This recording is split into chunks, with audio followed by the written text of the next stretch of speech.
Afi, you're welcome to the program. Thank you. Just Thank you quickly for having introduce me. yourself before we move on. Yeah, this is Gaddafi of Biafra, the zoo destroyer. I'm glad that I'm among the people that will destroy this evil forest called Nigeria. Nigeria is evil forest. Bam, If bam, bam. wild animal didn't kill you, evil spirits will kill you there. So we are here to demolish this evil forest, to clear it and make sure that everybody gets free. Thank you for having me. There were Pastor Vam Vam you have the mic. Sorry, excuse me. All protocol observed. I greet you, my fellow comrades. Thank you so much, every one of you. We are moving together. And like warriors, we are going to crush everything on our way. Let us join our spokesperson, man Simon Ekpa. Thank you very much, my comrades. We move. We move. That's the language we move. Um, Mazugo, yes. this building, you for I saw what you did in your Twitter. It was very, very sweet. But if for add, are you hearing me? Yeah, they hear you. Okay, you for add that our government in exile logo beside that flag in Abi. that building. That thing you do it makes sense.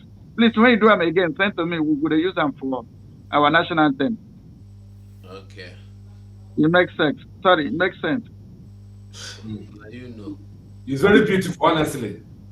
What he did is very beautiful. But he will put the logo beside that flag or below the flag or at the top of the building, that window side, the logo will just be there.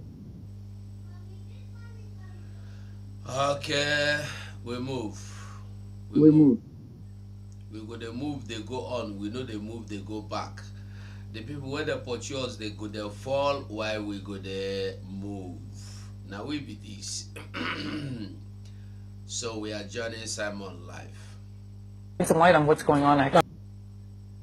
Living out the dreams and arrangements of unconcerned bourgeoisies, the British and the Fulani imperialists.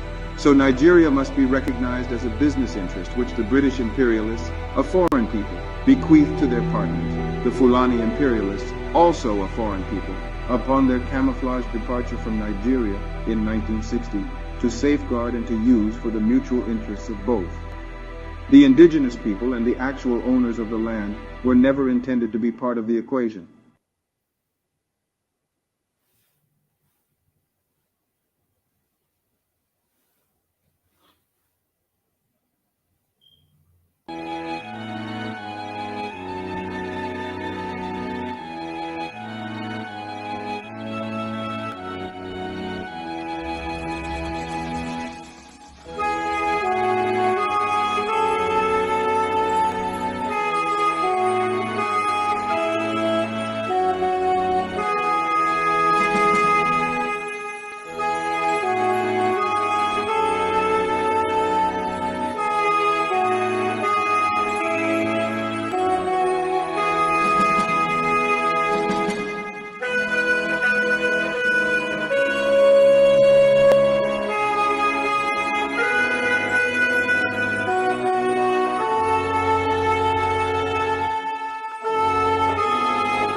You must go and listen to Simon Ekpa, who is doing a very fantastic job.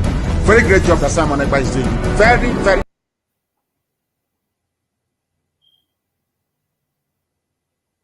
fantastic job that he's doing. You must listen to him and share his videos accordingly. Very, very important. He is bringing a new dimension to this very awareness that we are making, and you must listen to him. Very, very important. Good evening, good morning, good afternoon. Welcome to the program this evening. From my end, you are watching live and direct on Enter Biafra Channel 2. You are watching and listening to Voice of Biafra 97.5 FM in Biafra land. And today being 18th of April 2023. And we are here to continue the uncovering of the Amalgamation of Nigeria 1914. The problem we have today, the reason we are being butchered, massacred, the reason we are facing existential threat, and every problem you have today in Nigeria is emanating from this particular document. So a lot of people have been hearing 1914 amalgamation. Nobody has ever, many people have not set their eyes on the document. So now we have the document of this amalgamation. We have every details to how Nigeria was amalgamated. We have the document showing why it was done so, or why it was amalgamated. We have the document showing the problems of the Fulanis, the northern Nigeria and the southern Nigeria.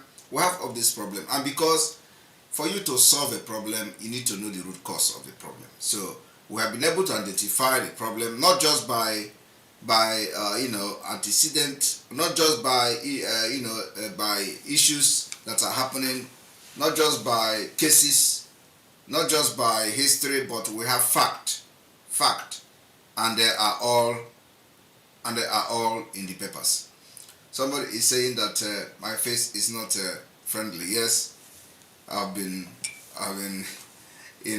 very, very tired and working, so, but I'm back and I'm normal. So yesterday we did not come live because of a meeting that lasted for a very long time, like I expected, but today I am here.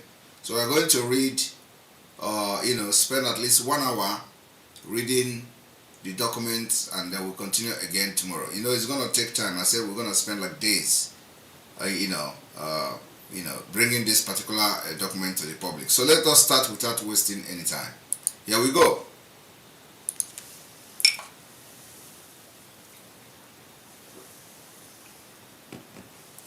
The character of British administration.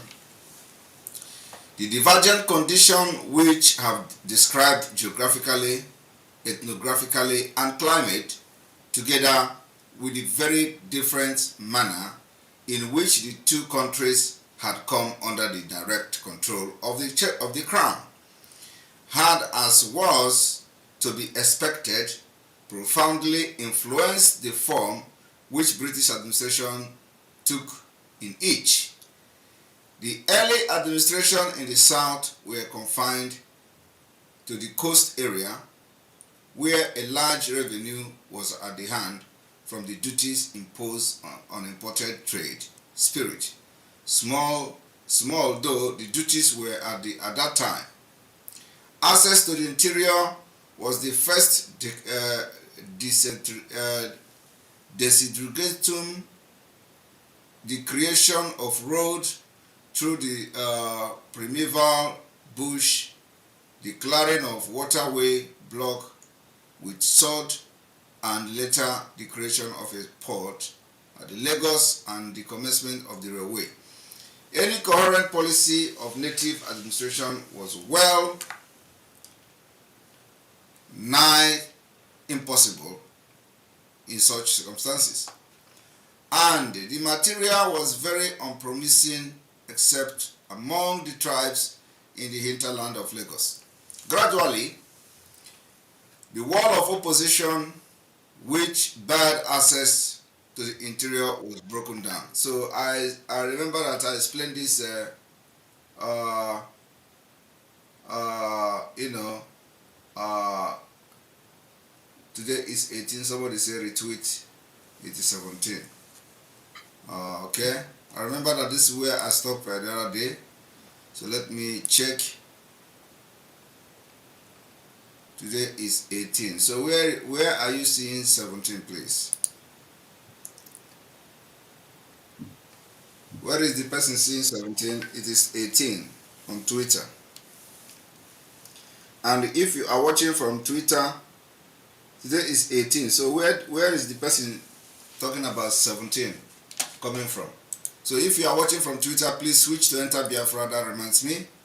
Switch to Enter Biafra and let us continue. We're going to cut you off from Twitter. We need to start learning how to use our own platform. It's very important. We know what we are spending to build this platform. It is for us. So you don't, you know, we cannot have our platform and then you don't use it. We have our own. Not when they block, you, you start running down here. So you come here now and watch and listen to what we are doing from here. Is it because Biafra, you know, if Biafra is the owner of Twitter, all of you will not even go there. So here is our own, and we must continue to make our broadcast here. So join us on Enter Biafra. Thank you. All right. And I continue. So the person that is saying today is 18. Today is 18, and it is there on Twitter. All right. So the wall is broken down. Systematic penetration of the almost wholly unexplored country east of the Niger began in 1900. So the Ruga started as far back as 1900 when the penetration of the South started. And in 1902, the Arab fetish, whose ramification extended throughout the eastern portion of the country, a cult of human sacrifice,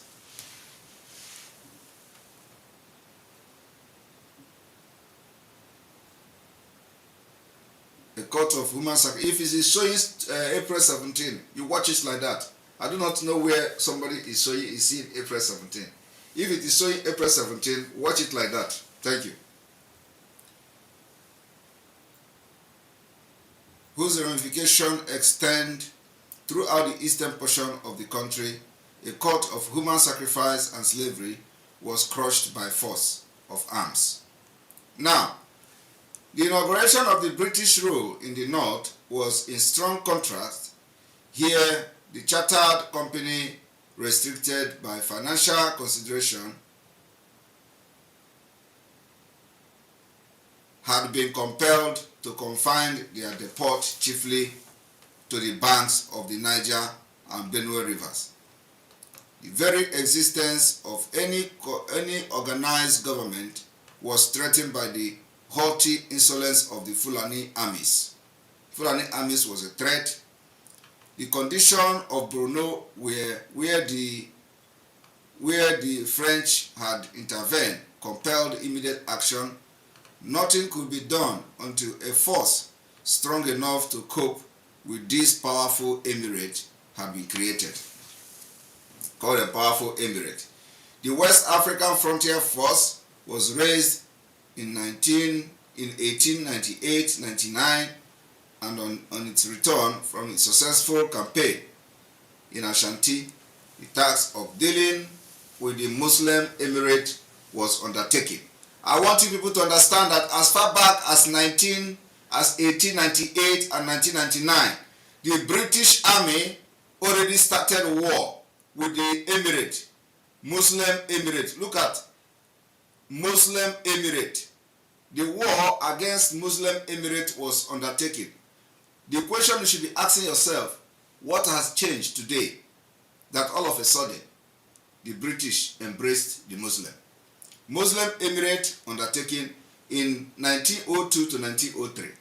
Katagora, the noted slave raider who had boasted that, like a cat with a mouse, he would die with a slave in his mouth, was the first to be cursed. And I want you people to understand that, you know, what this particular Amalgamation of Nigeria report is showing you is that it is evidently clear that the slave trade was being facilitated by the Fulanis and the Muslims. They were the one. So if you are going to be punishing the white people for engaging in slave trade, those who facilitated in stealing people, abducting and kidnapping and selling them are the Fulanis. As you can see here, I have not seen any Igbo man that is known for slave trade, at least not from the report of the British. But from what we have seen so far, the people that have been stealing, kidnapping people and selling them as slaves are the Fulanis. Nupe, who had also threatened the existence of the new administration, followed. Borno overrun by Barabe army from the Egyptian Sudan, which in turn had been defeated in the British territory by a French force, placed itself under the government and General Motherland Force. En route, theater brought Bauchi under control, and its emir was deposed in reprisal for the ruthless massacre of the people of Gauran. Zaria offered no opposition to the peaceful occupation, but the murder of Captain Maloney, resident of Kefi, precipitated hostilities with Kano. The fall of the great city and that of Sokoto in March 1903 was followed by the submission of the minor emirate, and convinced those who had already submitted that their belief that the British would be exterminated by these powerful emirs was vain. When this had been accomplished and the forces of disorder had been broken, the British administration was faced with the insistent urgency of creating a new organization and of developing a native policy without delay. The system evolved will be described in a later paragraph. I want you people to understand that the war we are facing today, the enemy we are facing today, was before Nigeria amalgamation very, very brutal and very violent. That is their nature. The same thing they are doing to us today, they did it to the Britain. And so it took Britain, a lot of, energy and resources to defeat them. So today we are going to apply more of the power and energy and resources to also defeat them, because they are now in the government. They are now the government themselves. This was when they are not in the government. This was when the British was the one controlling, and you can see the kind of terrorism they have, the terror, method on the people, including the kidnapping for slave trade and all that. So this terrorism of the North did not start today. That is the difference between us. The necessity of securing means wherewith to carry on the administration was no less instant than the reorganization of the native administration. There was no revenue to be got from spirit. You see, the North was not, the British was not getting any revenue from the spirit. As you can see, the same thing is happening today.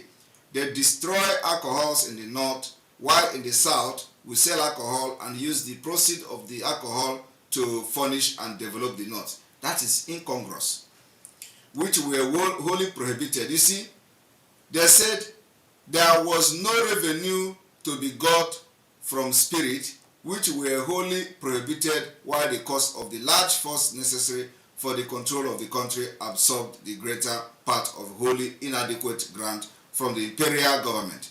So, as far back as that time, the northern Nigeria already prohibited alcohol because of the Islamic doctrine. They prohibited it, and the British was losing because nobody is drinking alcohol. Just like what they did today, they destroy alcohol of Nigerians. Necessity for amalgamation. Here is where we are going to read today and stop, and then wait for the next day where we are going to continue. What necessitated the amalgamation? A. Finance. The reason why they joined you and Northern Fulani Caliphate in this Nigeria today that some of you are dying for is because of finance. Are you aware of that?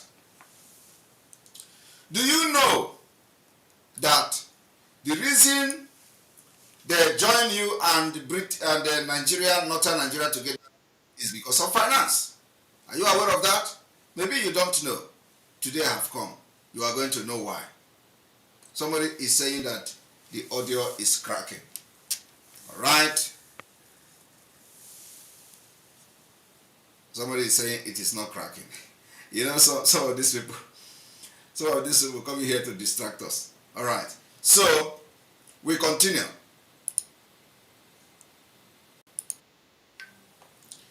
The reason is finance.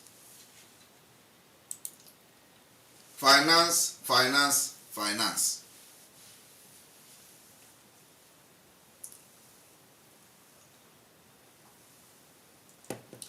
They have, number one reason is finance. Number two reason is railway. So there is only two reasons to amalgamate Nigeria: finance and railway. You see, Nigeria was never amalgamated for the interest of the people. Okay? That's one thing you should learn today from this broadcast. It was never for the interest of the people. It was for financial benefit. And that is why everything about Nigeria, including those who find themselves in the leadership in Nigeria, is all about how to make money. It's a business. It's a scam. It is about money, finance. And we see it today in the government of Nigeria. From the beginning to this day, it is all about making money, impoverishing people, looting the money, scandal, scam, and all that. Because the foundation of Nigeria was about finance. It's a company. Nigeria is a company. So it has to do with finance. Now, so the Britain did not say, oh, amalgamating Nigeria will make Nigeria become like Dubai. They did not say amalgamating Nigeria will make you to have hospital. Amalgamating Nigeria will make you to start building industries. No, it was finance. Now let us go and read why you were amalgamated. Some of these idiots that are defending Nigeria today, that are dying for one Nigeria, do not know why you have a Nigeria. You don't know why you amalgamated the North and the South, and you become one Nigeria that you are dying for without having the knowledge of what led to the amalgamation of Nigeria. So let us read. Finance. A. The necessity for amalgamation. A. Finance. Such, in brief, were the antecedent which had given to the North and the South their divergent characteristics and policies. In 1906, a further step in amalgamation was affected in the South. Southern Nigeria and Lagos became one administration under the title of the Colony and Protectorate of Southern Nigeria. From this date, the material prosperity of the South increased with astonishing rapidity. The liquor, which is alcohol, the liquor that was being prohibited in the North, and the British were losing money, the Unilever, which is the company, was losing money for alcohol, it increased in the South. The liquor duty increased from 3 cents in 1901 to 3 cents to 6D in 1905. Stood at 5 cents, 5D a gallon in 1912. So increased by 2% or so. And afforded an ever-increasing revenue without any denomination in the quantity imported. They yielded a sum of 1,138,000 pounds in 1913. Now, here is where the mistake is. Okay? They look at the economic benefit, financial benefit of merging the southern Nigeria in Lagos. They merge the south. When I say south, we are talking about the eastern region and the western region, the southwest region. They merge them together and it become more profitable. Okay? And the scale of preferences used is based on the liquor, the alcohol. It is based on liquor. The liquor they sold, they made profit. So for that reason, they decided that, if joining the South together can bring this kind of revenue from liquor, then it is a good thing to do to join the North also. But what they refuse to understand, that the same liquor in which scale of preferences was used to amalgamate Nigeria did not sell in the North. Do you understand? The liquor did not sell in the North.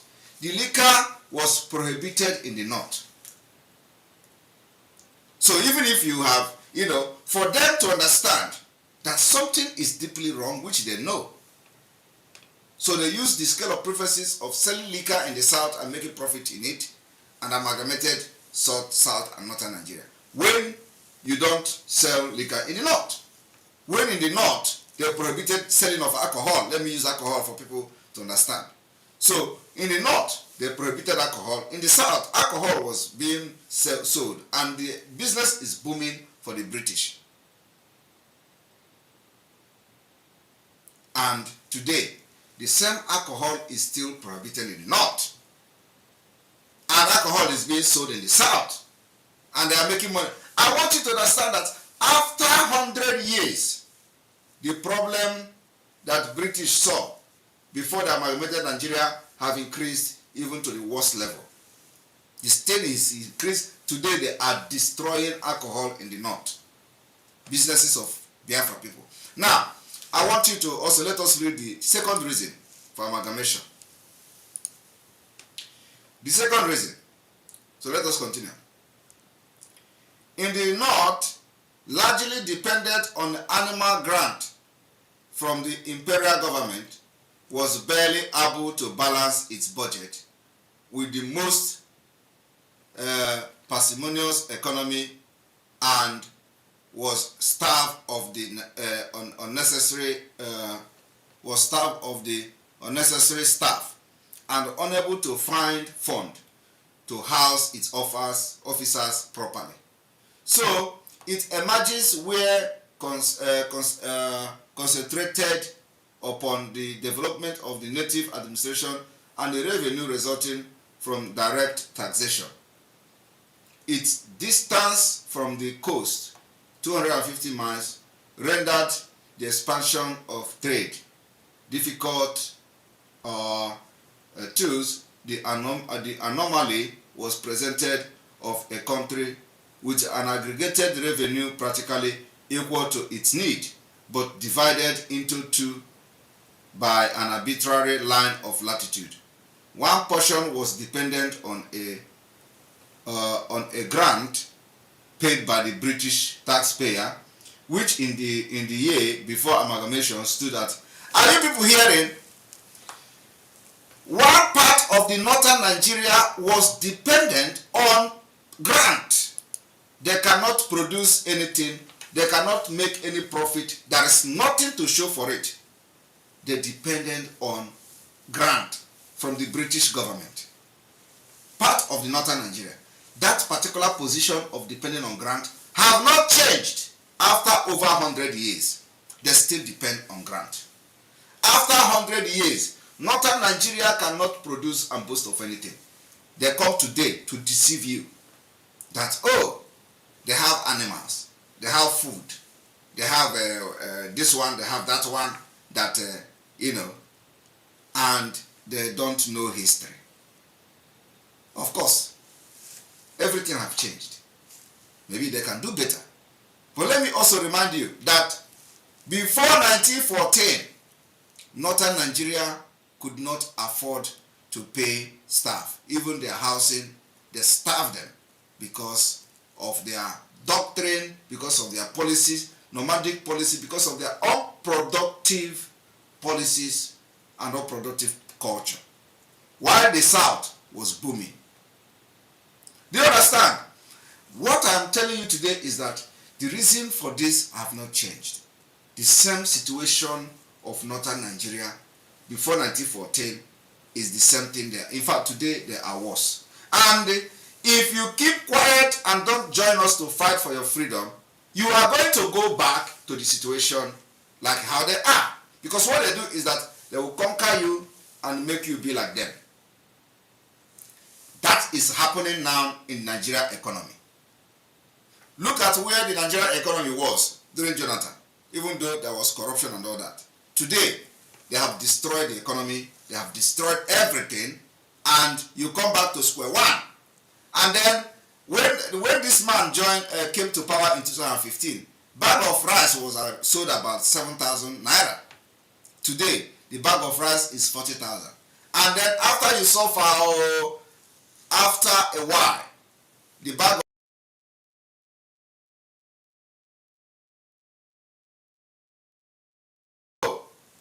of rice is cheap now. They are now selling at 27,000. You forgot that it was 7,000 just a few years ago. And what is causing all this problem? Because it is the nature, their nature. It is incompatible. We can never be one.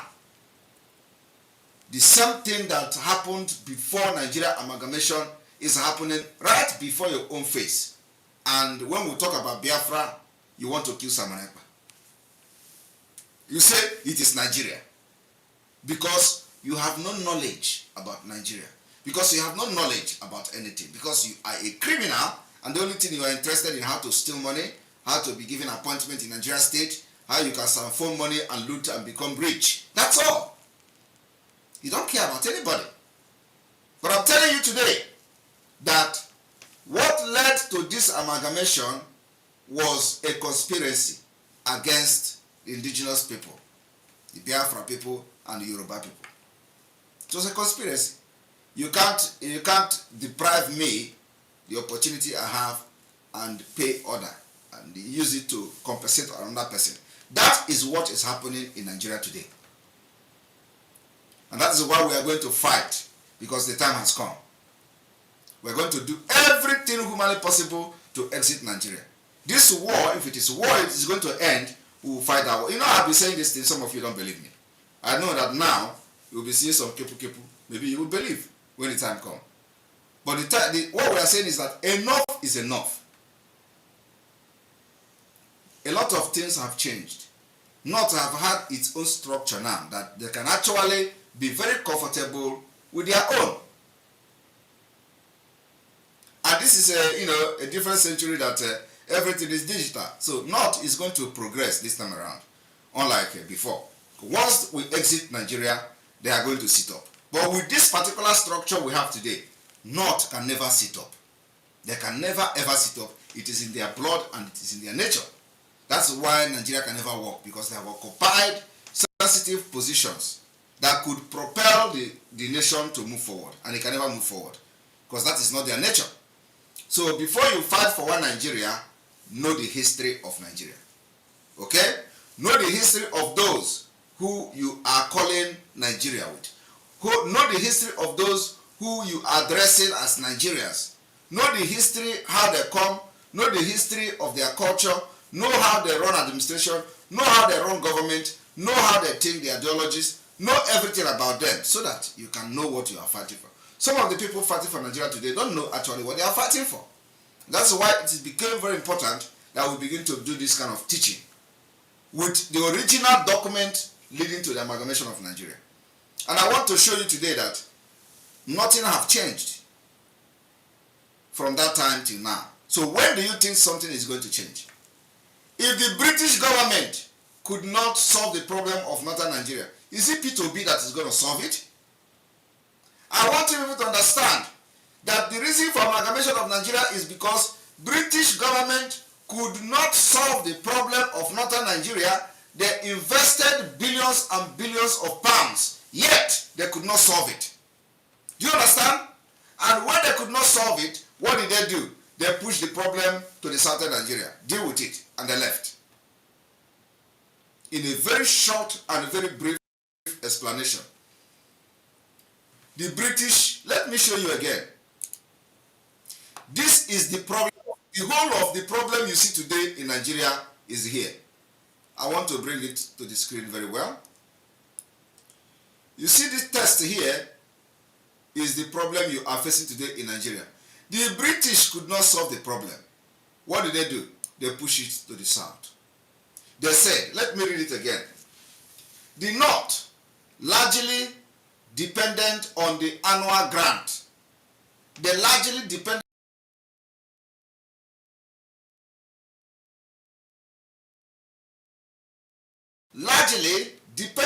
on the annual grant from the imperial government. They say was barely able to balance. The North was barely able to balance its budget. The same budget that they can never balance today. The same thing is happening now. And let me bring, bring this one. Let me show you. You see this thing that, you see here, the same thing that North did before the amalgamation of Nigeria is happening here. The lawmakers expressed displeasure with the Registrar of the National Board for Arabic and Islamic Studies, Mohammed Abdullahi, over non-remittance of over 300 million naira revenue generated to the Consolidated Revenue Fund. We were able to feed 30 million naira out of this 14. To conduct an exams in a year, they are saying they have spent 380 something million, and we are here to collect another budget from the federal government.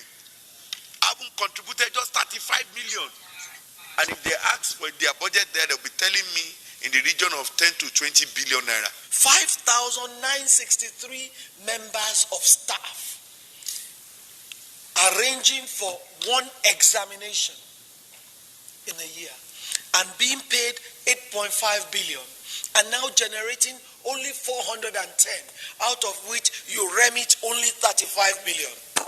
There is a need to look deeper into what this is about. The committee resolved to set up an ad hoc committee to investigate activities of the institution. Now, they need to investigate deeper. If she knows the history of that comment, what is she going to investigate? If that woman knows the history of Nigeria, she would not make it. This is really the problem, that these people can never. What is she going to investigate?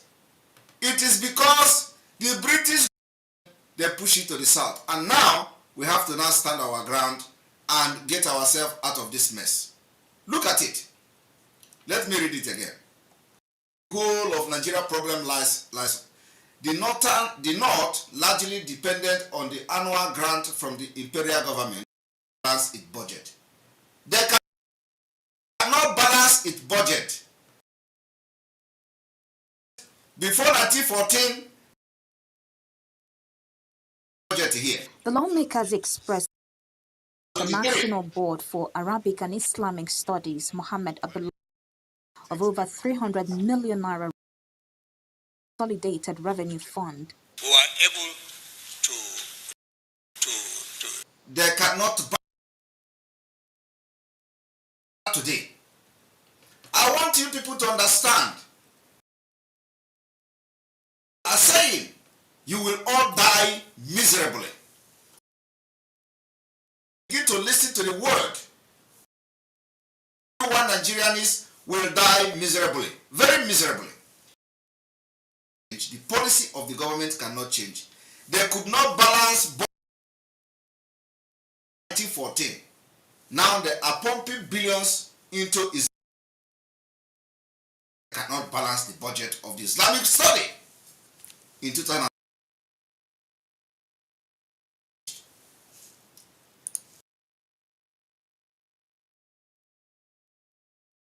30 million naira. Out of this 14.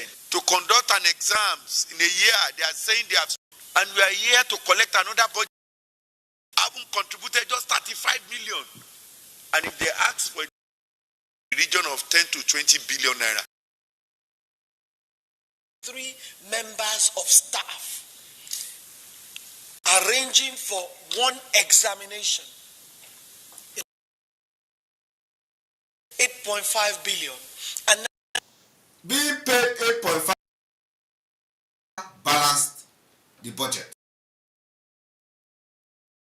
Only 410, out of which After pay, they generate $400,000. Is a complete loss. The same policy that they were doing before the amalgamation of Nigeria. Invest 80 billion, get 400 million naira in return. What kind of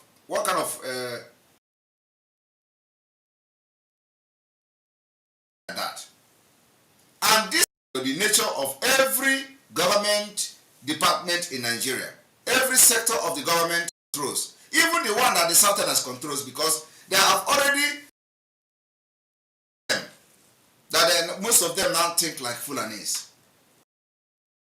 Interested in siphoning the money, looting it. Parasite. 2014, before that, these people cannot balance budget. You invest 8 billion and get 400 million.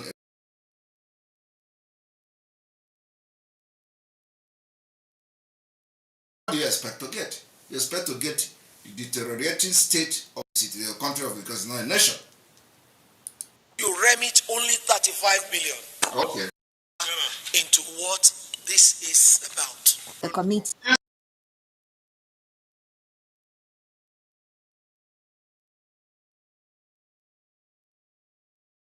Look deeper into what this is about. There is not bringing it to you to show you what this is. All about the fact that you are all non-entity. It is all about because you can't read your history. So that when you are being confronted,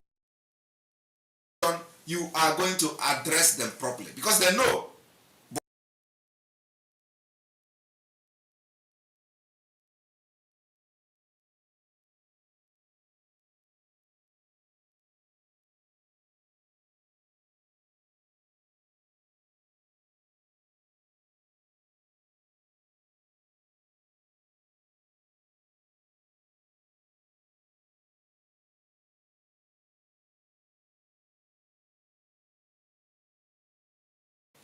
All these things, it ends there. Right there. Nobody can do anything. You say we are. The lawmakers expressed displeasure on board for Arabic and Islamic Studies, Mohammed Abdullahi, 300 million naira revenue generated to the consolidated To fee such. You know, what they are saying here is that over 400 million naira they generated. So the first 8 billion. 8 billion. 8 billion. And in return,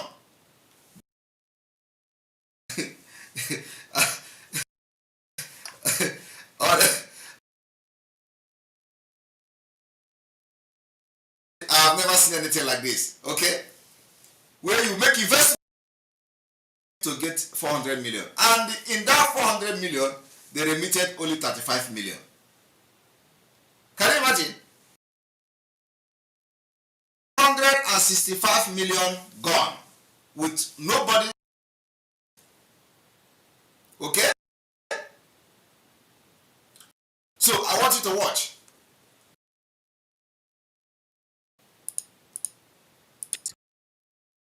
remittance of over 300 million naira revenue generated. Who are able to to pay 30 of this 410. To conduct an exams in a year, they are saying they have spent 380 something million, and we are here to collect another. Haven't contributed just 35 million, and if they ask for their budget there, they'll be telling me 5,963 members of staff.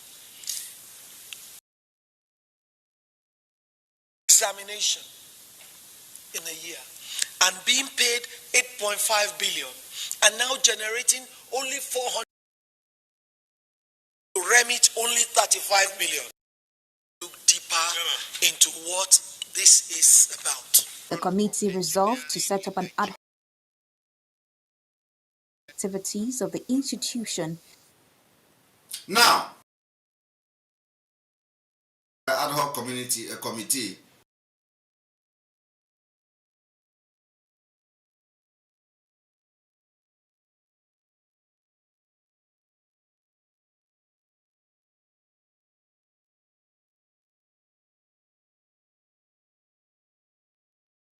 National Board for Arabic and Islamic Studies, Mohammed Abdullahi, with a non-remittance of over 300 million naira revenue generated to the Consolidated Revenue Fund. Who are able to pay such. And I want you people to understand that, you know, what they are saying here is that they refuse to generate over 400 million naira. They generated. So the federal government invested 8 billion. 8 billion. They invested 8 billion. And in return, they generated 400 million. Honestly, I've never seen anything like this. Okay? Where you make investment of 8 billion and only to get 400 million. And in that 400 million, they remitted only 35 million. Can you imagine? And 365 million gone, with nobody can account for it. I have to come from this particular perspective. The North don't have problem. To us is a problem. To the British government is a problem. But to them, it's not a problem. That is their way of life. You can't change it. So what we are saying is that this way of life is not compatible with us. So let us not see it as is a problem. Let us not see it as if Nigeria divide today and Biafra leave, North is going to suffer. No! It is us that we are going to be looking at them as if they are going to suffer. It is their nature. It is not a problem. So we must be able to, we have to be very, very, very blunt in telling this truth. That when we say it's a problem, it's not a problem to them. I want people to understand that the people that conquered northern Nigeria are nomadic people. They don't live in house. They live in the bush. They live in the forest. They sleep with cows and sleep with animals.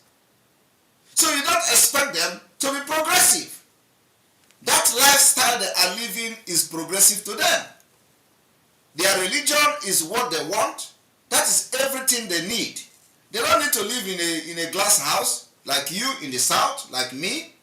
They don't need to eat good food like you and like me. They don't need to have money like billions in their account like me and you, even though some of them now are having money and you can't see the money anywhere.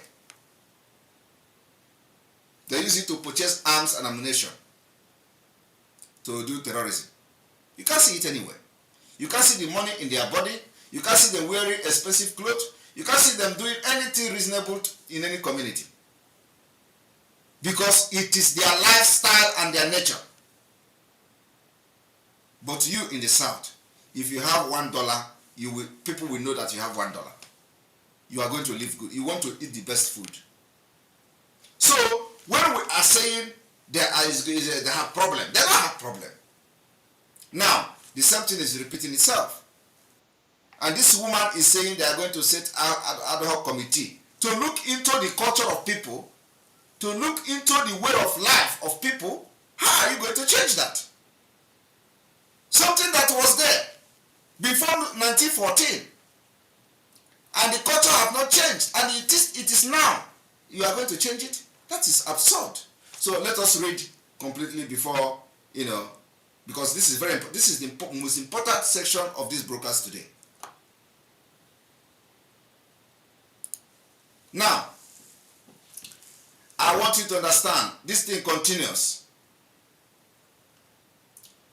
They say that I'm going to repeat it again because the repetition is something that is necessary in this kind of exposition. The North largely dependent on the annual grant from the imperial government. The same annual grant is going to the Islamic study today because it is a grant, it is not an investment. Was barely able to balance its budget with the most parsimonious economy, and was starved of the necessary staff and unable to find funds to house its staff, its officers properly. The same thing the Islamic study have come to National Assembly to do. After 8 billion was spent, they could not pay 5,000 staff because they can't generate more than 400 million. The Northern and Islamic study. Its energies were concentrated upon the development of the native administration and the revenue resulting from the direct taxation. Its distance from the coast 250 miles rendered the expansion of the trade difficult. Thus, the anomaly was presented of a country with an aggregate revenue practically equal to its need. Are you hearing that? And that time, the revenue, I want you people to understand that time, they say that its distance from the coast, 250 miles, rendered the expansion of trade difficult. Now, I want you people to understand that before 1914, they said the anomaly was presented of a country, which is from northern Nigeria, of a country with an aggregate revenue practically equal to its need. So what they say, what they are trying to tell you is that before 1914, the aggregate revenue of northern Nigeria is equal to its need. So which means if they generate 500 million, the need is 500 million. So they have nothing to offer. I want people to understand though, now in 2023, it is no longer that the aggregate revenue is equal to its need. No. The situation now is that when the need is 8 billion, the revenue is 400 million. I am telling you, it is here. So the situation is worse. It's times 1,000 worse than as it was before 1914. Today, in 1914, from the perspective of, from this particular perspective, what it should have been is that while the Islamic State, Islamic study will be spending 8 billion annually, they will generate exact 8 billion. But today, they are spending 8 billion and they are generating 400 million. Not even 1 billion. Not even half, not even 1/4 of the amount invested. So, and this is the way it is going to go worse and worse and worse and worse at every year that come and pass by. And yet, some people don't calculate these things, how it has affected your hospitals, how it has affected your life, how you don't have good road, why the money is being wasted on people that are stagnant in life. People are not interested. You come to America, you live in America, and you are happy. You are supporting one Nigeria. Meanwhile, the money that should have been used to develop your own country to be like America, that you are living and bragging, is being used to sustain people that have nothing to offer, to sustain people that don't need the money. Because the truth is that they don't need the money. It is only few people among them that need the money and they are rich. And they don't use that money to do anything in their own community. They can't build road in their own community. They can't build hospital in their own. They have absolutely nothing to contribute in their own community. They use the money to develop Arab countries. Not you. They use the money to fund terrorists. And you sit in America as an educated man. Your education is...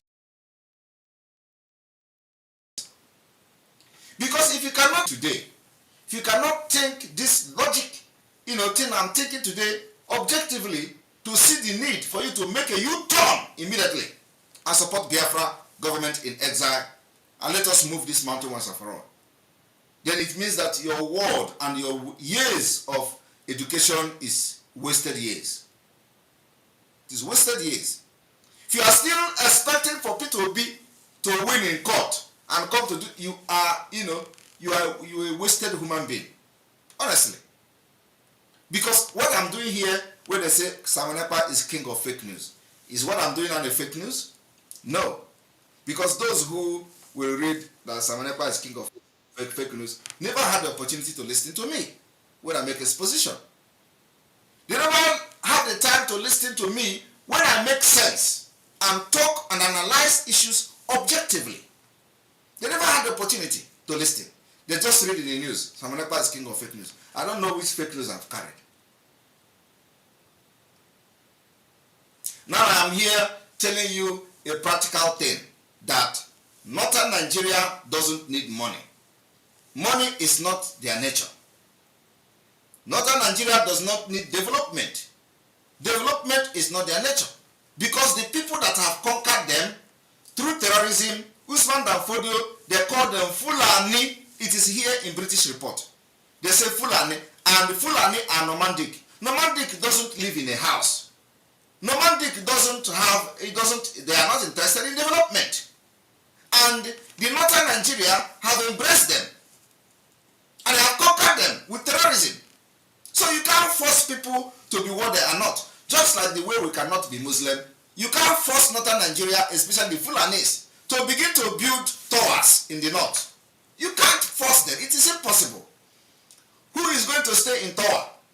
What are they going to do in tower? But we, in Biafra land, we are going to build tower. We need tower. We want development. We want to beautify our cities. We want our cities to look good. We want to live good life. So why are you forcing people to development that they are not? When they are telling you that we are eradicating innovation and we are embracing Sunai. It is there. We have posted that video before. This is it, the picture. Eradication of innovation and embracing Sunai. This is the agenda of the nomadic Fulanis. This is the agenda of the people ruling Nigeria from the north. So why would you be expecting them to build good road, build good hospital, and you want to go to north and you don't see people on the street begging for food? I want every Nigerian watching me today, those who are yet to be delivered, to understand that you can never change Northern Nigeria. It is their nature. Do not pity them.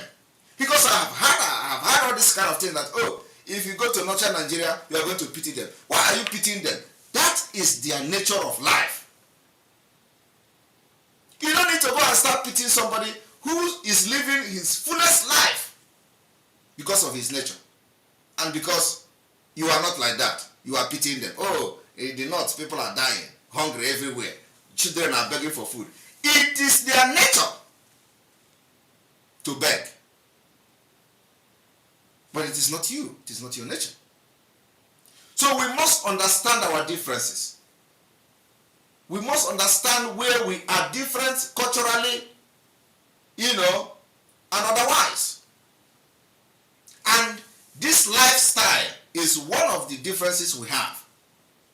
That you cannot force a Northern Nigeria person to be expecting big life. That's why when they are coming to your place, they carry kettle. They carry kettle and one bag. Because it is their life. when you are going to their place, you carry big bag, you carry everything, you carry good clothes, and you want to go and stay in a hotel. Have you seen a Fulani man coming to your place and stay in a hotel? No. They will go to the bush where other Fulani people are staying. So why do you now worry about the people that are living like that? They are not the same thing with you. Yeah? I want us to, because this is very, very important. So now let us continue. Now, they said, its distance from this, okay, I've read this before, let us continue from there. Choose, the anomaly was presented of a country with an aggregate revenue practically equal to its need, but divided into two by an arbitrary line of latitude. One portion was dependent on a grant paid by the British taxpayer, which in the year before amalgamation, just in the year before amalgamation, stood at £136,000, had average £314,500 for the 11 years ending March 1912.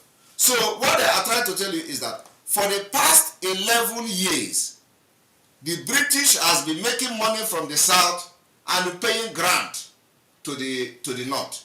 And you know, the same mistake the British made is the same mistake we are being forced to make today. Thinking that, you know, this northern Nigeria need help. They don't need help. I am telling you the fact. I want you to begin to change your mental state. Think differently. Think differently. You know, the British was giving them grant. They don't need grant because they are nomadic. They drink cow from milk from cow directly. They eat nunu. They eat how they feed. They don't need to come and start pounding akpu and pounding yam like we do. No. They don't need to start going to the market to cook rice and cook ugu. No. They don't need to start. We are the ones that do that. They don't even eat their cow. We eat it. Well, of course, not anymore. They can't afford to kill their cow and eat it. We buy and kill it and give them money. So they don't need all these things. Now today, British was busy giving them £300,000 for complete 11 years. 11 good years that have been giving them grant to live. So they were actually living on the money Britain was making from southern Nigeria because they were making money from southern Nigeria. And the money was being used to feed the north. The same thing is happening today. Nothing have changed. Nothing have changed. And the Britain is trying to also make you to continue their policy that failed them. The policy of you must stay in one Nigeria. Let us use our money and our sweat and our future to feed the north that does not need the money because of their nature. They don't need it. North does not need to live in a glass house because it is not their nature to live in a glass house. But the Britain is telling you that you must use your money and build glass house in the north. The same thing they did, they are compelling us to do. And we are going to say enough is enough. It will stop this year. Believe me. Let us see how they are going to govern Biafra land. Is it not after 29th? Let them come and swear in. Let them do that swearing in of 29th May. We are going to see how they are going to govern Biafra land. You people don't know what is coming. Enough is enough. You can't be using our effort to compensate people that doesn't actually need to live like that, like us. And that is the reason why the government, Biafra Republic Government in Exile has been activated, and we are already in completion of forming the the cabinet, and very soon, of course, work is already going on. Work have already started, and so we are not going to waste any time. So we are going to quickly read the railway because tomorrow we continue again. Now, they say on one portion was a deposit of this. Now let us go to the railway. Six. This is the second reason for the amalgamation of Nigeria, the railway. To the financial dilemma there was now added a very pressing difficulty in regards to railway policy and control. The North, to ensure the development of its trade and to secure its custom duties, commenced a railway from Barrow, a port on the Niger, to Kano in 1906. The South responded by pushing on to Lagos Railway to the frontier and obtained the Secretary of State sanction to carry it onto the North to effect a junction with the Barrow-Kano line to Atmena.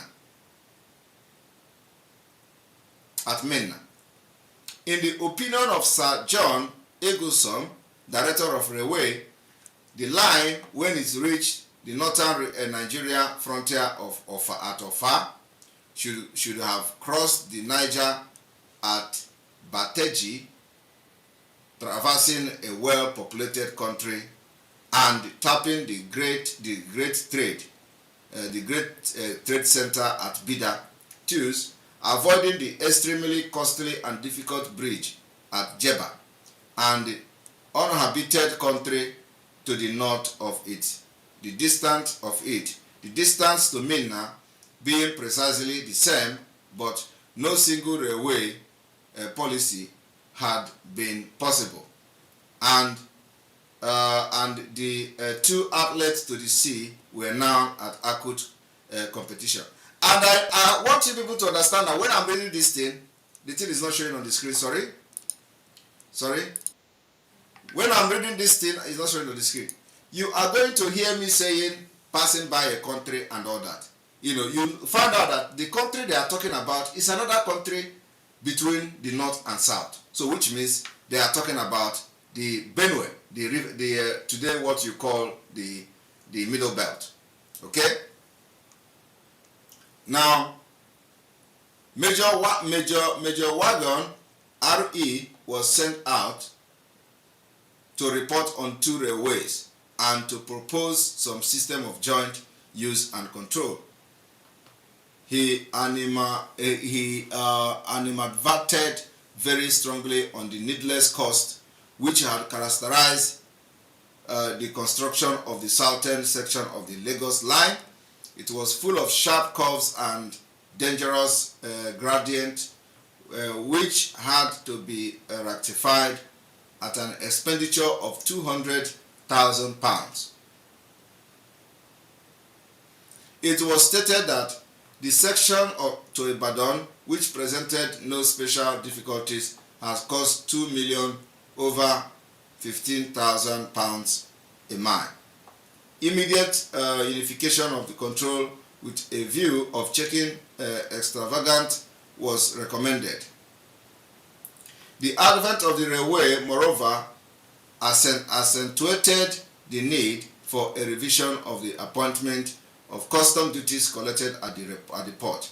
The growing divergence of administrative method as the interior become open up in the south also called for a common policy.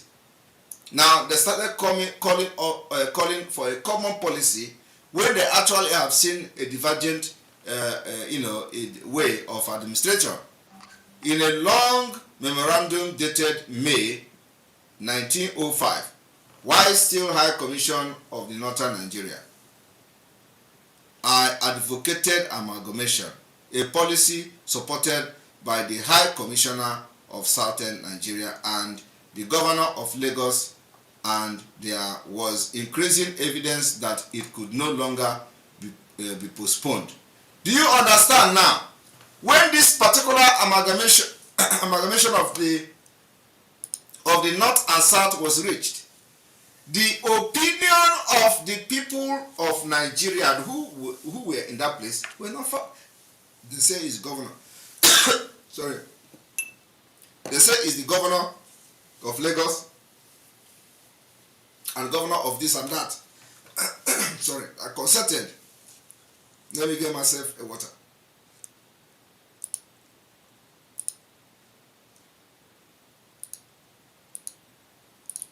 Let me get myself some water, please.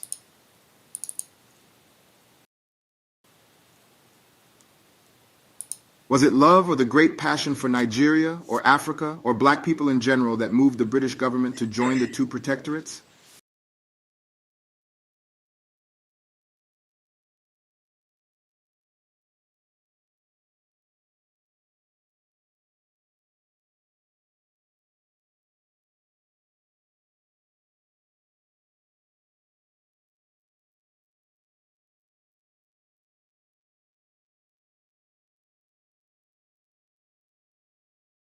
How did money cause the amalgamation?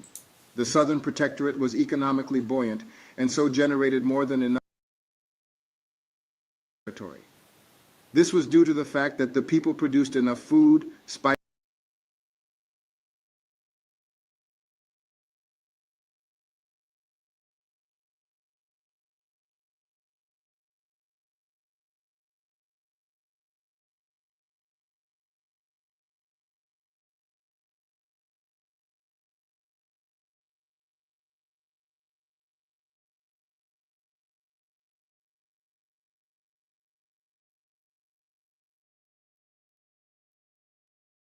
protectorate and using that money to offset the deficit of the Northern Protectorate.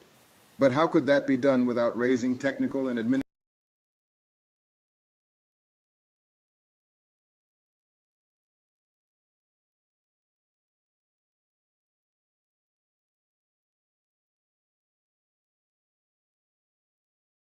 palm oil, and so many other resources, all for export in huge quantities to Britain?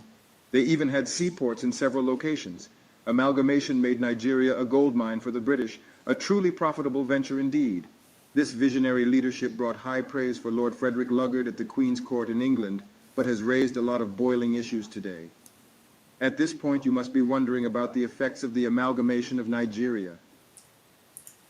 All right, you're welcome back. You're welcome back. So, you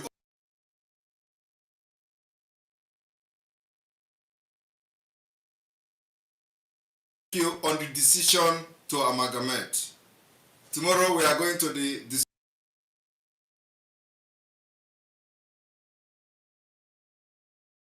we bring you the decision to amalgamate, how they arrive at that decision, and explain it very well, because this is a very important document that we need to take segment by segment. Okay, it's not something we are going to rush and give you the same day, using 4 hours. No. It's something that is going to take segment by segment, 1 hour teaching at a time. So on this note, I'm going to open the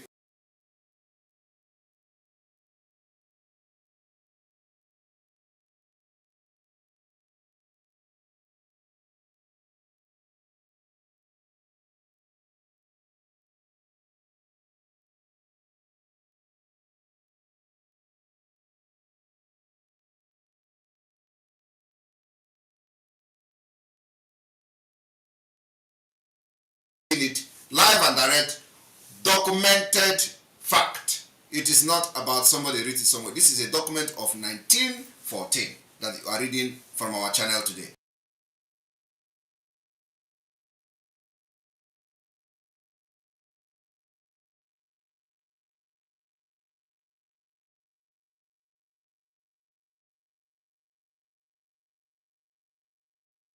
Exile is making a very tremendous progress. Very tremendous progress, and in few days time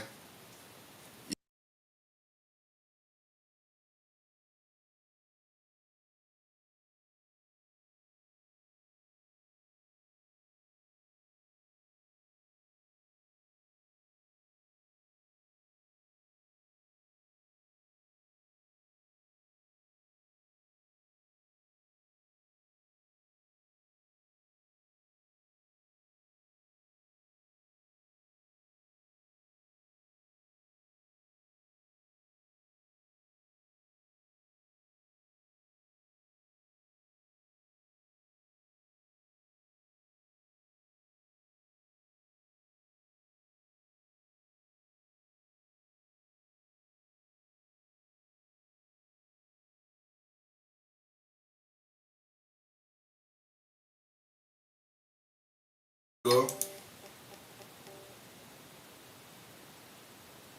You're welcome to the program. Yeah, hello, Simon. Hello. Hello, Simon. Hello, can you hear me? Yes, I can hear you, Simon. I can hear you, Simon. Go ahead. Go ahead. Thank you. Thank you, Simon. My leader, you are my leader. You are my prime minister.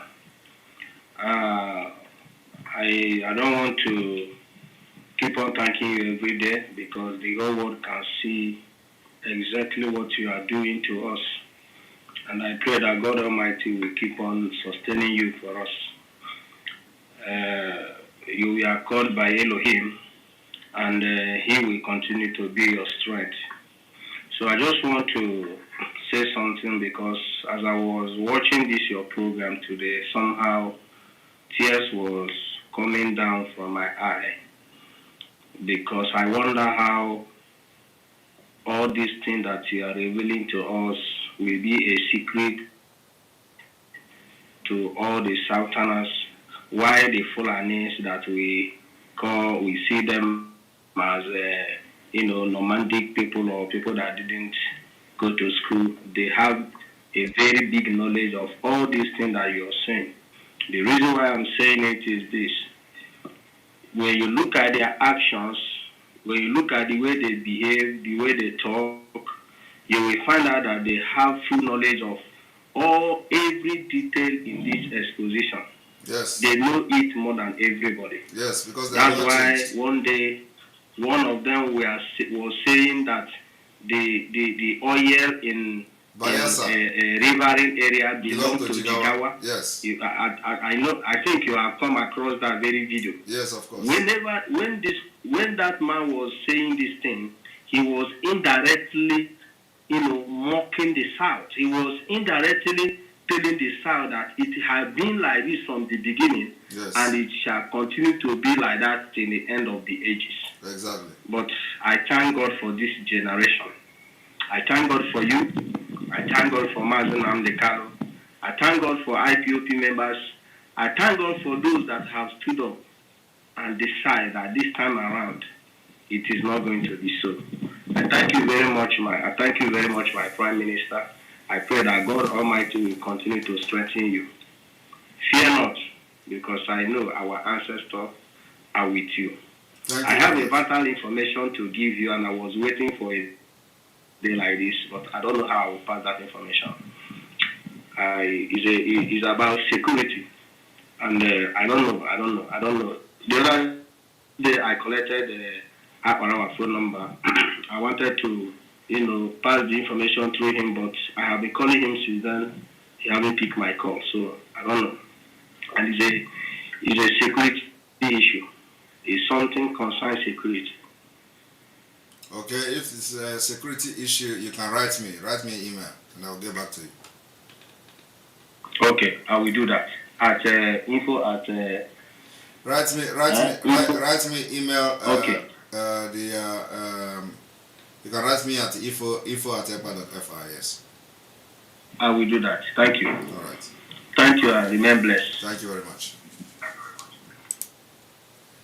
All right, the line is on, and we still have a few minutes. Please, if you are calling, you make your opinion and your point very fast, so that other people will have the opportunity to talk. The line is open.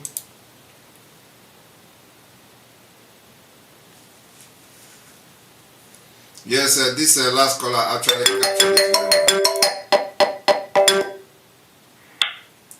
You're welcome to the program. Good evening, Honorable Prime Minister. Good evening from here. I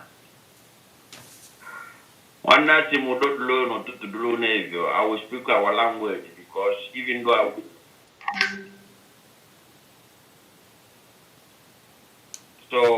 I will speak our language. Yeah. Good evening, Simon. Good evening. Okay, now let me speak in our language so that everybody, this message go by our people direct. So even chonku this evening, one name madi jisike iya no kechi because even the kulo now because all this broke na body na internet na koli iwata because even the kulo na bu maka gunwa maka mazin na mo de kanu because even obo ni na aga dige now one name madi obi akona kwa poko because mgbe mazin na mo de kanu na hide people who tolie people kotalia people even self uche mazi uche nyani ana bo mekolife ute mofo puta na internet aya na mode kutonya jojo nibe puta na internet koto na mode kotonya kutonya so even the kwali ni fa na ambo ogwe pete gi mote all this fallen angel that ladapo never look back. Never look back. So even the Kukwa now, can do buy money even because no buy no buy so even the Kukwa now because all this idiot news way in America. Anuma no now so isi. Pastor 419. One Obi Joe Seek only narrow. Don't never look back. If I talk Bukai want to be Afra, Chineke Melige Fere, and Chineke Gane to cool no Gijan Ambatari. You won't need to Laka, Gabo, Agamnero. One name, Amale Nama. That's my life court. And Antiake and one mother. Thank you. Thank you very much. Thank you very much. All right. That's speaking in Igbo dialect. That's of Biafra. All right, the line is still on. The line is still on.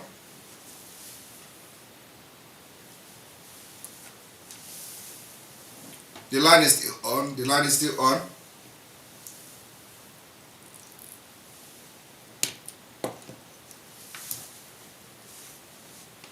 Right.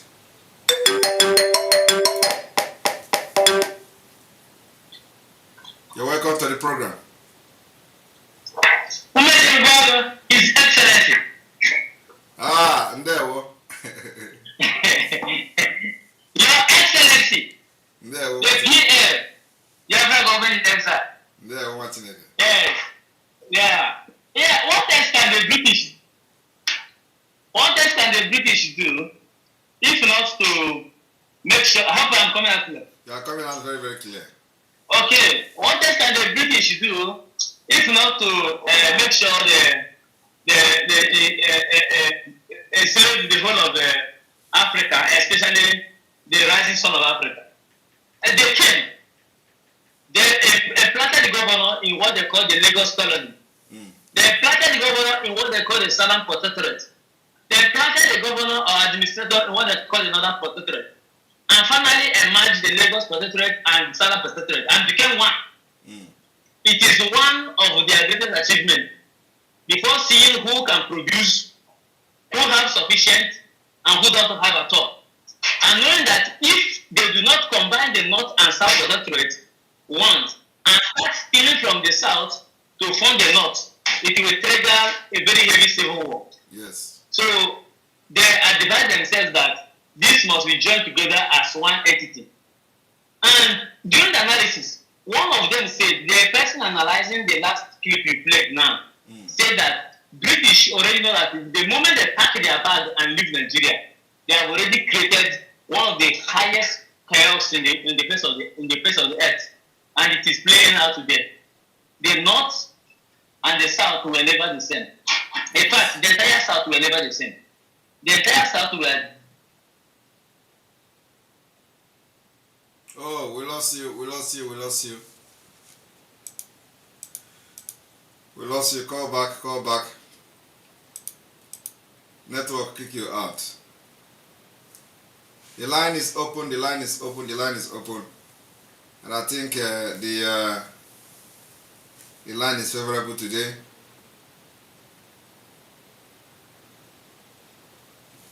The line is open.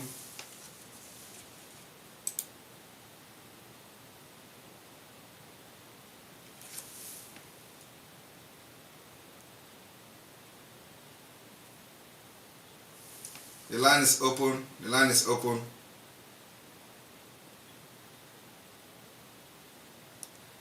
All right. So as we are waiting for caller, let us go on break. Was it love or the great passion for Nigeria or Africa or black people in general that moved the British government to join the two protectorates? Let us not be naive. The British do not make such decisions out of sentiments. It was money. The British amalgamated Nigeria basically due to economic reasons. They knew that Nigerians are different people, and that as soon as they packed their bags and returned to Europe, the country would descend into chaos. But they joined the two protectorates together nonetheless. Everything Lord Lugard did was in the interest of the crown. Remember, Nigeria was not independent at the time and had no say in the issue. So how did money cause the amalgamation? The Southern Protectorate was economically buoyant and so generated more than enough revenue for the development of its territory. This was due to the fact that the people produced enough food, spices, palm oil, and other agricultural products like cotton and sugarcane in abundance, and this was further boosted due to the closeness to the sea.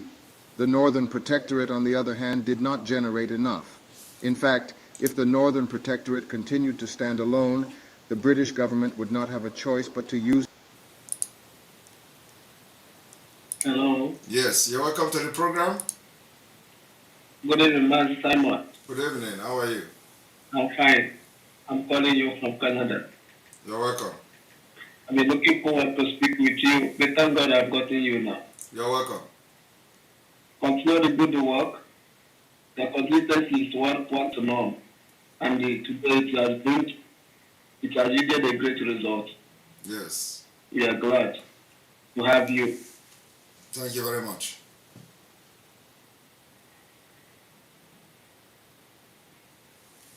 All right. I think I lost him.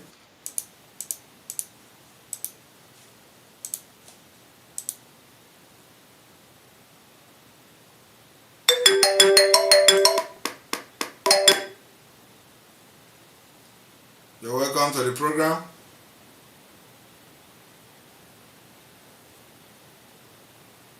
Hello.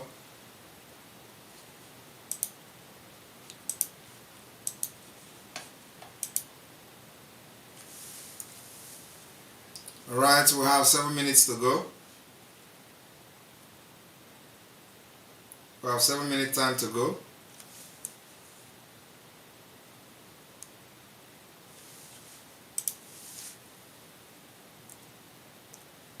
Hello?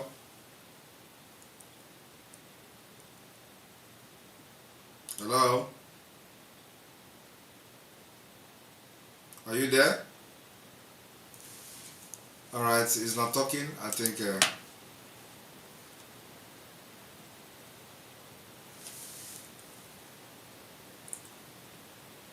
still have 7 minutes to go.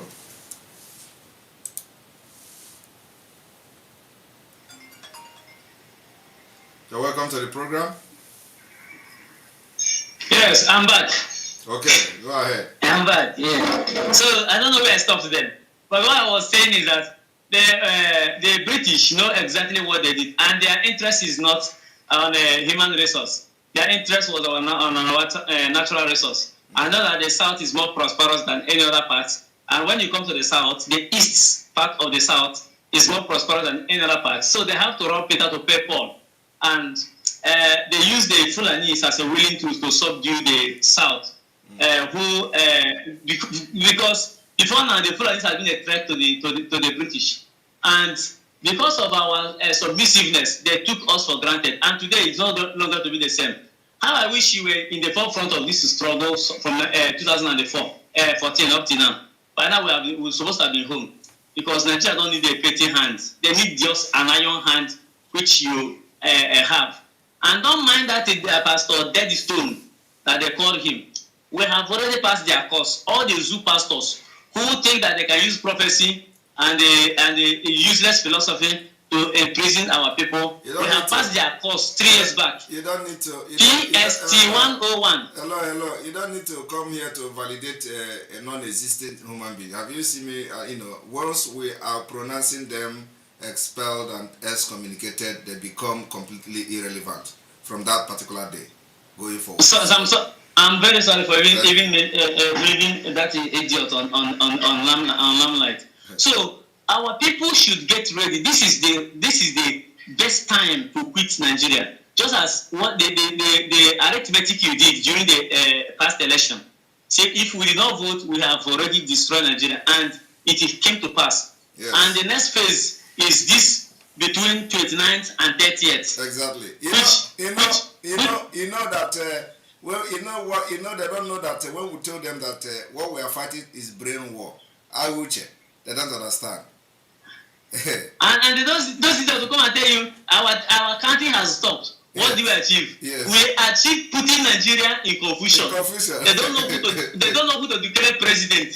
They don't know who to swear in now. As 29 is coming, they don't know who to swear in. And anyone that goes there, it becomes a problem. This is what you did to them, and the people they are seeing it, and the Nigerian government is confessing it, and they are like pressurizing Finland to do something. Then Finland will not do anything. You are a very resourceful human being in Finland. I'm proud of you. Thank you, sir. And all your cabinet, everyone from A to Z, everybody will be part of this very monumental movement. This is no longer IPOB of a team. This is no longer a group. This is now a government to government. And we must match them face to face. Exactly. Thank you. Exactly. Thank you very much. Thank you. Thank you. All right. We have 3 minutes. So probably the last caller is being, expecting the last caller. And then this broadcast will be available, to enter Biafra on the same link immediately after the broadcast. So normally when we have a broadcast like this, you wait for like a few minutes, the broadcast will be uploaded. It will be uploaded to the website and the same link. You're welcome to the program. This one is making noise, so we have to cut him off and wait for another person.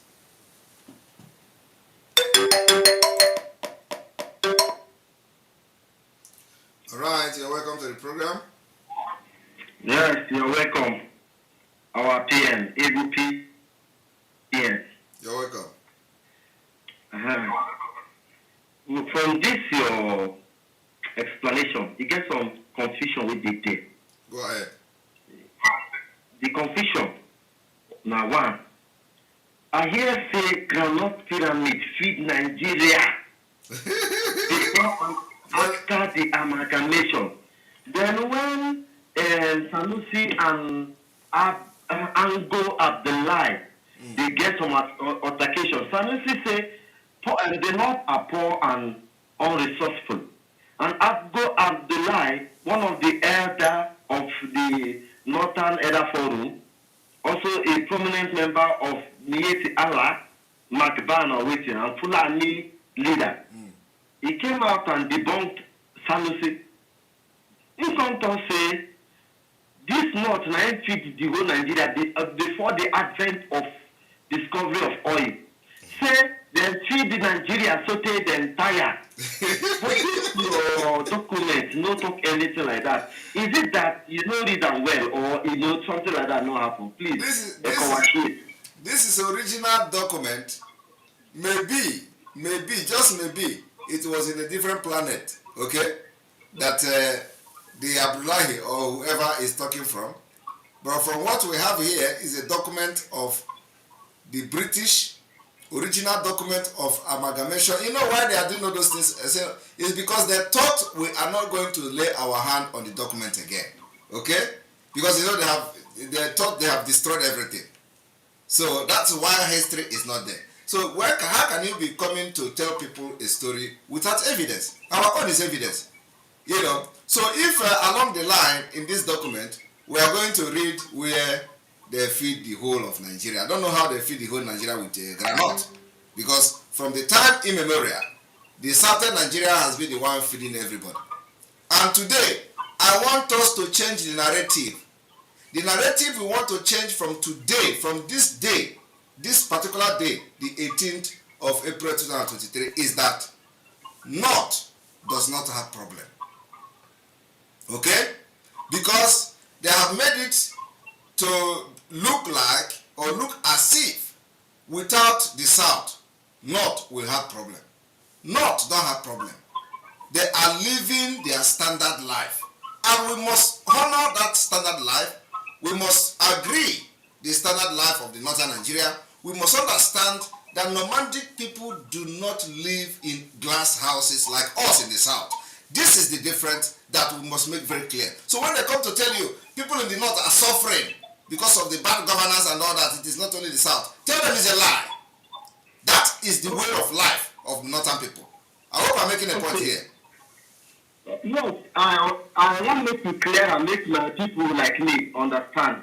Like us with the mistake, it gets scenario will come up when they say they ban rice, close all the border from the south, open the border from the north. They say they don't plant rice, they don't produce rice, they don't export rice. And before you know, they show us like 30 pyramids of rice. The end of the day, we come to say the carpenter do the work. Carpenters do work with spackle, with stick 2x2. Knock plank and they can't put rice by the side. Could that be the same groundnut pyramid they talk about?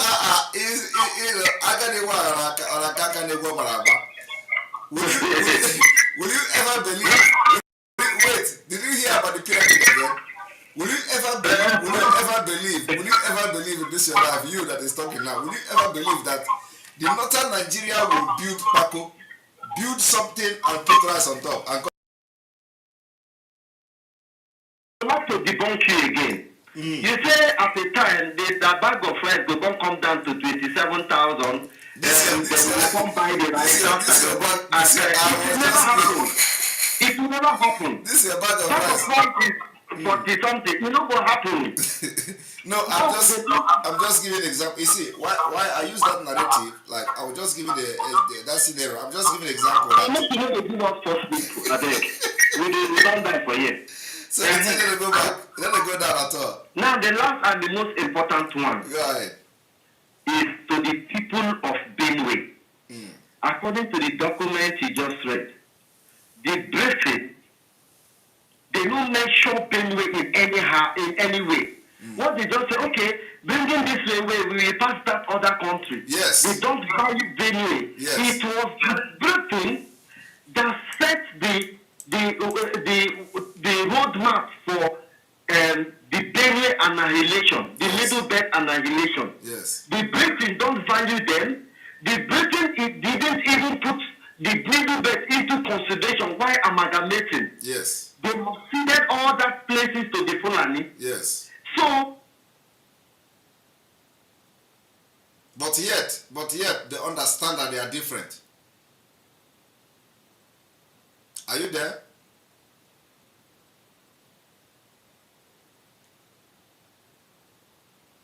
Oh, we lost him and it was making sense.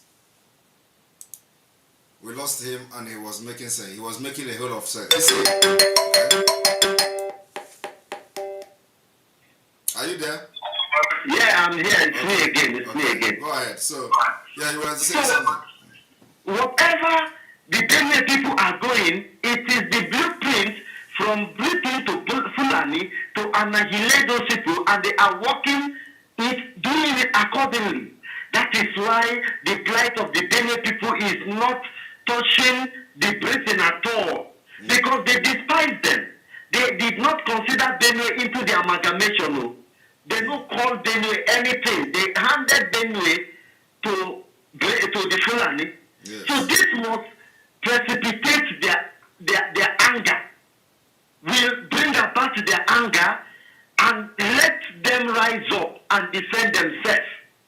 Not one Lord Lugard or one anybody, Lord Harcourt, to seize them over to Fulani and give them the free go ahead to kill them and wipe them away. This is just a message to the Benue, according to these documents that you read today. Yes. Because I hear so many country. my mind is in which country be this? And they talk about the south, they talk about Lagos, they talk about the north. Where is the country? The country is in the middle belt. The middle belt. Yes, I use my mic. All right, thank you very much. Thank you very much. And may God bless you all. We're going to stop here this evening. We'll continue tomorrow and follow us tomorrow for this particular uncovering of the amalgamation document. May God bless Mazinam Dikana, may God bless Biafra, may God bless Umar and her husband, may God bless our Eastern Security Network, may God bless our Biafra Liberation Army, may God bless the government in exile, all the cabinet, may God bless all the advisory committee, all the group, the New Dimension and all of them, may God bless all of you. Our media team, our media personnel, all the media warriors and the writers and our investigative people all over the world. May God bless our homeland and homeland security personnel. May God bless all of you. From here, from me, it is good evening.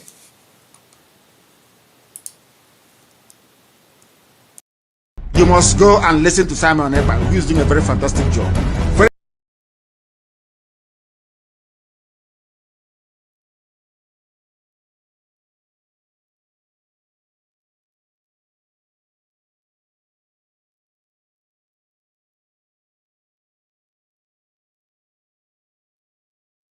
We are making, and you must listen to him, very, very important.